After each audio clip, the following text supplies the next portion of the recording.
për një moment po ta mendoja sikur vajzës time ti kishte ndodhur e njëjta gjë, sigurisht që nuk do e toleroja kurrë, por emisioni ka një autor dhe në mënyrë kategorike unë kur pranoj të bëj një punë do e çoj deri në fund ashtu siç është dhe nuk mendoj se ishte ndonjë gabim i madh që u ftua, asaj u dha mundësia, ju dha koha televizive, por kjo është një zgjedhje që kohë televizive po jepet shumë kujt edhe për të edhe për të shpalos veten. Nuk e gjykoj dot këtë pjesën që pse u bë.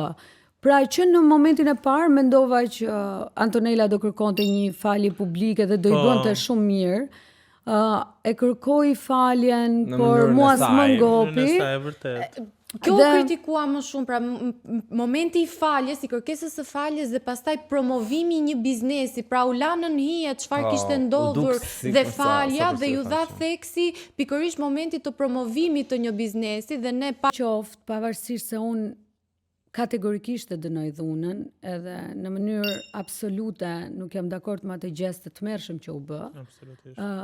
Prap kisha një keqardhje personalisht për të, sepse unë e kam njohur shumë të vogël. Madje kujtoj një herë që më tha dua të bëhem si ti. Unë isha në fillimet e mia, lale, thash salar dhe unë uroj dhe shpresoj që të kenë reflektuar dhe çdo njeri që dhunon të reflektoj. Se nuk është kurrë vonë, mirë nuk do ishte të ndodhte. Hey, unë jam Fatosi dhe ju ftoj të shkoni në YouTube, Andale Ale dhe të bëni subscribe aty për të parë episodin e plot. Mos u humbisni.